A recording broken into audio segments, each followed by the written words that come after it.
How's it going, guys? Hope you guys are doing well. Today we're going to be talking about HSAs, or health savings accounts. Typical disclaimer before we get started that none of this is financial, legal, or tax advice. I'm not a licensed professional, just sharing this for entertainment. Information I provide could be inaccurate, so consult a professional, do your own research before you invest or do anything I mention in this video.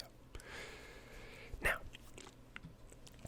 HSA, a lot of people haven't heard of these. It is a relatively common investment product. It is becoming more common. Kind of in the past couple decades, there's been a big shift away from, I guess, pre-provided options for just investment products in general. So like a lot of companies are moving away from pensions and shifting to 401ks, which are managed much more by the employee. They determine how much they contribute, how much they save, where the money's invested, etc., etc. And to some degree, I think HSAs are kind of in the same path in that you have to have a high deductible health plan in order to be eligible for one. And that is something that's becoming more common. Typically, I think that most people's health insurance plans just provided a certain level of coverage, and any out-of-pocket costs they would typically just pay themselves. But I don't know exactly when these came out, but I have one personally, and essentially what it is a tax-free vehicle for health expenses. So if you have a healthcare plan, I believe it's $1,400 deductible or higher, or if you're a family, I think the cap is twice that, something like that, you are eligible for one of these. And essentially what it is you can contribute money pre-tax out of your paycheck to go into this account, and it is tax-free on the way in, and if you spend it on healthcare expenses, it is also tax-free on the way out. So 100% tax-free, and usually once you're above a certain cash threshold in the account, you can actually invest money in these. So if you think through it here with me, if you put more money in than you're using from it, and you let it grow over 15, 20, 30, 40 years, you could have a lot of money set aside for healthcare expenses completely tax-free. And this is great because a lot of people underestimate the cost of healthcare, especially in the United States. It's pretty insane.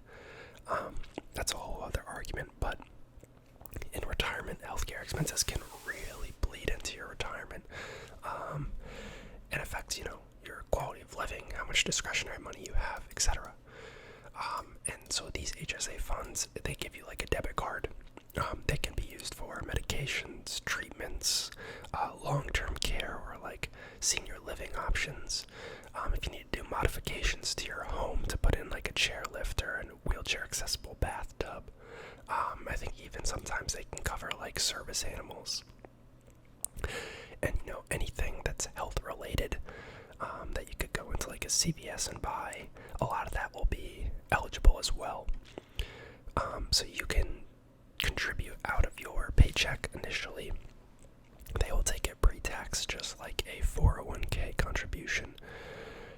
Or you can add money post-tax and get reimbursed, or get a tax deduction at the end of the year, I should say. But that's slightly less advantageous because you'll get federal and state, if it's applicable, taxes back at the end of the year. But you only get the bypass of FICA taxes if you have payroll contributions. If you contribute post-tax, you don't actually get any of the FICA tax back, so it's slightly more beneficial to contribute to the HSA out of your paycheck. So right now, the limit, this is actually an old article, the limit for this year, 2023, is $3,850 for a single person. Someone who's in a family can contribute up to $7,750. So not a super high limit, but it is very powerful. And they're actually increasing it for next year to $4,150 for singles and 8,300 for families. So, let's see, what else have I not mentioned? If you do decide to use it for non-healthcare expenses, it does kind of behave like a like a normal 401k or an IRA after age 65. So after age 65, you can use the money in it for whatever you want. You just have to pay income tax on it, just like an IRA or a 401k. However, if you use it before 65, you have to pay income tax, but you also have to pay a 20% penalty. So you really don't want to do that. What I'm personally doing is maxing out my HSA every year, and any actual healthcare expenses I have, I'm just paying them out of pocket because I don't want to lose any of this potential value for later in life when I need it more. And I don't have very high healthcare expenses now because I'm young and relatively healthy. I haven't discovered any serious problems with myself yet, but there's time. But just to kind of illustrate like what kind of power this can have. So I'm 23.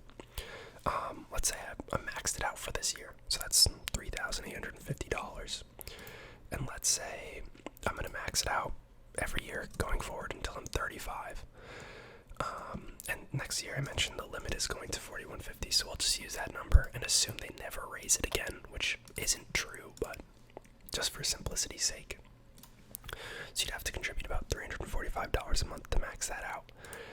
And let's say I'm going to do this another 12 years until I'm 35. After that point, maybe I have a family, maybe I have some worse medical conditions, maybe it doesn't make sense for me to do an HSA anymore, and I'm going to switch to a normal plan, not a high deductible plan. You actually get to keep this, no matter what kind of plan you have. Once you start it, you're golden. So I can keep this till I'm 35. Let's say God forbid I get cancer or something happens to me, I break a limb or have some chronic illness that I discover, and it's just not going to financially make sense for me to have a high deductible plan anymore, which might not actually be as common as you think. It may still make more sense to do HSA, but that's besides the point. Let's say I switch, so I do this for 12 years. Let's say I want to get, so mine's just in the S&P 500. Let's do 6% return. Market is typically 8 to 10%, but let's say 6%, so that this is an inflation adjusted number, so 6% above inflation is probably about the average return for the market.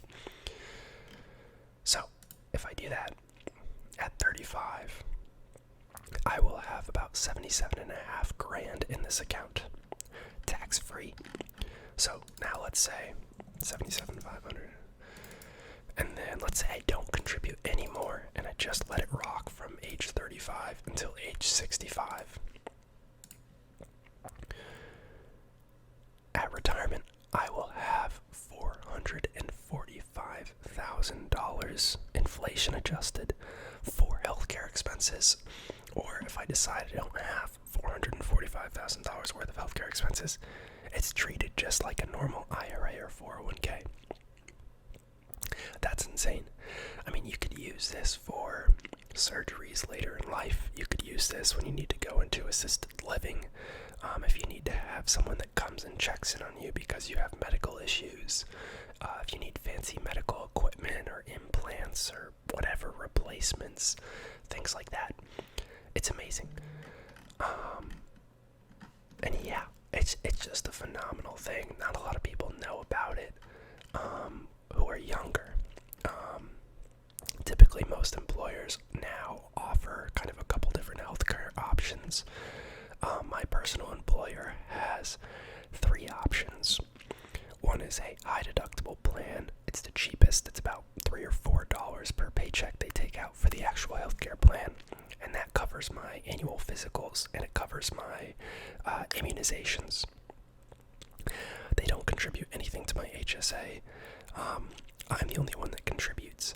And if I have doctor's visits or any of that stuff, there is a deductible. I believe for me it's $2,000.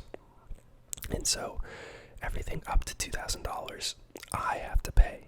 Now it sounds like a lot, but keep in mind that I'm only paying $5 or $6 a month in healthcare costs. A lot of people will pay over $100, a couple $100, depending on the size of your family or your health conditions, etc., for their insurance a month. So I'm saving all this money in the meantime, and that's just in the event that I need to pay for something serious. It goes up to $2,000, and then after $2,000, I think I have to pay like 15% of whatever the cost is. And then there's a middle tier plan where they'll contribute a certain amount of dollars to my HSA in addition to my contributions, but the monthly amount that comes out of my check is a lot higher, and I did the math and said it's not really worth it for me to do that option, because if I just contributed the amount extra that I'd be paying to get their contribution, it actually ends up being less money. And then the last option is a, typical insurance plan where the deductible is rather low. You don't have an HSA, but they pay a lot more of it. And so depending on kind of your situation, that could potentially be a better option. But for me, it didn't make sense. So I have an HSA plan, and I plan on maxing it out until it no longer makes sense to me. But let me know if you guys have one. Again, this is not financial advice, not legal advice, tax advice, etc. Just what I'm doing, just for 2 cents. And consult a professional, fact check everything I said before you do anything. But have a good day, guys. Peace.